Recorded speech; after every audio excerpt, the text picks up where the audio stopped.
प्रदेश में कड़ाके की ठंड और शीतलहर का दौर जारी है। राज्य के कई जिलों में न्यूनतम तापमान 2 से 4 डिग्री सेल्सियस तक बना हुआ है।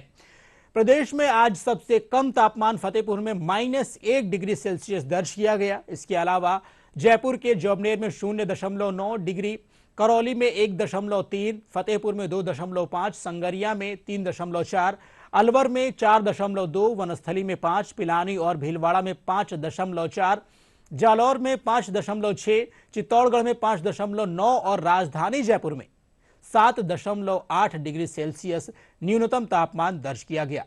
मौसम विज्ञान केंद्र जयपुर के निदेशक राधेश्याम शर्मा ने बताया कि आगामी 5 से 7 दिनों तक शेखावाटी क्षेत्र में और पूर्वी राजस्थान के कुछ जिलों में तापमान में 1 से 2 डिग्री सेल्सियस गिरावट होने की संभावना है।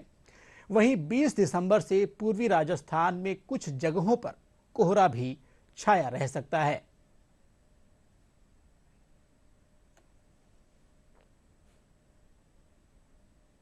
सीकर और करौली जिलों में न्यूनतम तापमान 2 डिग्री सेल्सियस से नीचे है। इसके अलावा शेखावाटी क्षेत्र के कई इलाकों में न्यूनतम तापमान 2 से 4 डिग्री सेल्सियस के आसपास है। यानी कि राजस्थान में फिलहाल कुछ स्थानों पर कोल्ड वेव, जबकि शेखावाटी क्षेत्र में कहीं कहीं सीवियर कोल्ड वेव की परिस्थिति बनी हुई है।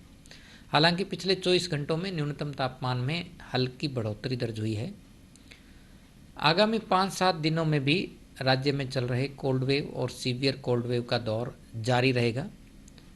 बारिश की यदि बात करें तो फिलहाल बारिश की संभावना अगले एक सप्ताह के दौरान नहीं है। कमज़ोर पश्चिमी विक्षोभ बैक टू बैक अगले 5-7 दिनों में निकलेंगे, लेकिन इसका विशेष प्रभाव जो है वो राजस्थान पे नहीं रहेगा। अगले 48 घंटों बाद न्यूनतम तापमान में फिर से आप देखेंगे 1-2 डिग्री सेल्सियस की गिरावट होगी। तो एक बार फिर से 19-20 दिसंबर से शेखावाटी क्षेत्र में फिर सीकर और आसपास के जिलों में न्यूनतम तापमान 2 डिग्री सेल्सियस से नीचे या कहीं कहीं 0 डिग्री के करीब रिकॉर्ड हो सकता है। यानी सीवियर कोल्ड वेव की जो परिस्थिति है वो पूर्वी राजस्थान में, खासकर शेखावाटी क्षेत्र में अगले 5-7 दिनों तक जारी रहेगी। वहीं पश्चिमी राजस्थान में भी चूरू और आसपास के जिलों में 19-20 दिसंबर से फिर से न्यूनतम तापमान 2 डिग्री सेल्सियस के करीब रिकॉर्ड होगा।